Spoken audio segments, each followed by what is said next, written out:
Once upon a time, 3 little engines lived in their own little shed on their own little railway.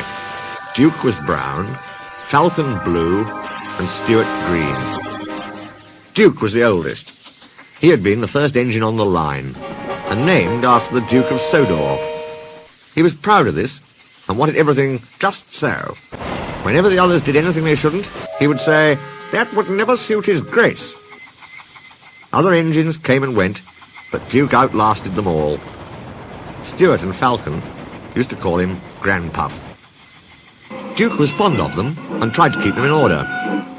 They were fond of him too, as he was so wise and kind, but they did get tired of hearing about his grace.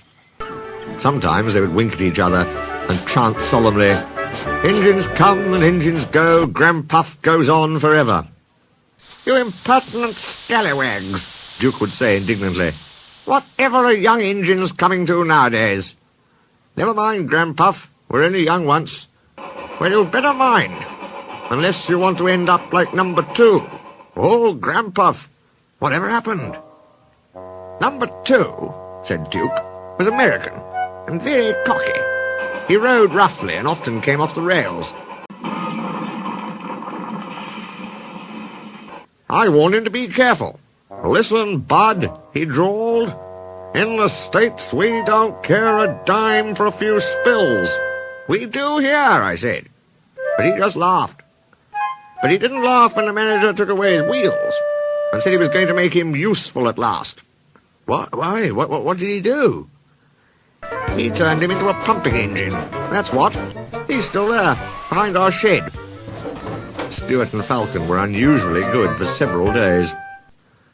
Stuart and Falcon became useful engines, and all 3 were happy together for many years.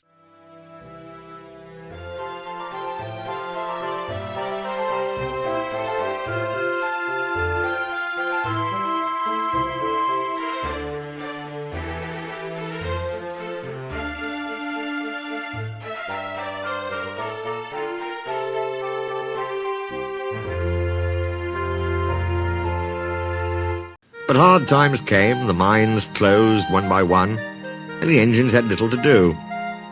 At last their line was closed, and people came to buy the engines. "We'll take Stuart and Falcon," they said. But no one wanted Duke. They thought him too old. "Cheer up, Grandpuff," called Stuart as they went away. "We'll find a nice railway, and then you can come and keep us in order." They all laughed bravely, but not one of them thought it would ever come true. Duke's driver and fireman oiled and greased him. They sheeted him snugly and said goodbye. They had to go away and find work. Duke was alone, locked up in the shed.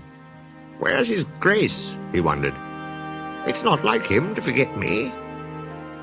But his grace had been killed in the war, and the new Duke, a boy, hadn't heard of his little engine.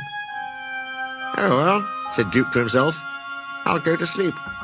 It'll help to pass the time." Years passed. Winter torrents washed soil from the hills over the shed. Trees and bushes grew around. You wouldn't have known a shed was there, let alone a little engine asleep inside it.